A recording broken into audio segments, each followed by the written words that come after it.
તો પોરબંદરમાં પહેલીવાર હવે ગ્રૂમિંગ સેન્ટર. આપણા જૂના અને જાણીતા સિલ્વર પેટના ઓનર નિલેશ બાપુ પોરબંદરમાં લઈને આવ્યા છે ગ્રૂમિંગ સેન્ટર, જ્યાં તમારા પેટને ગ્રૂમિંગની તમામ સુવિધાઓ ઉપલબ્ધ રહેશે. જેમાં બાથની, નેલ કટિંગની, હેર કટિંગની એવી ઘણી બધી સુવિધાઓ તમને અહીંયા મળી રહેશે. તમારા ડોગ, કેટ, ફિશ કે બર્ડની તમામ એસેસરીઝ અહીંયા તમને હાજર મળશે.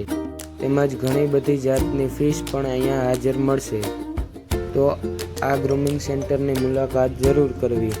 આ ગ્રૂમિંગ સેન્ટરનું લોકેશન છે આપણે પોરબંદર રેલવે સ્ટેશનની એક્ઝેક્ટ સામે કોમ્પ્લેક્સ કુબેરની શોપ નંબર 14. ત્યાં સિલ્વર પેટ્સ એન્ડ ગ્રૂમિંગ સેન્ટરની શરૂઆત થઈ ગઈ છે. તો આ ગ્રૂમિંગ સેન્ટરની મુલાકાત જરૂર કરવી. અને સૌથી મહત્ત્વની વાત એ છે કે આ ગ્રૂમિંગ સેન્ટર નિલેશ બાપુએ ચાલુ કર્યું છે. અને નિલેશ બાપુ આપણા પોરબંદરના જૂના અનુભવીઓમાંના એક છે.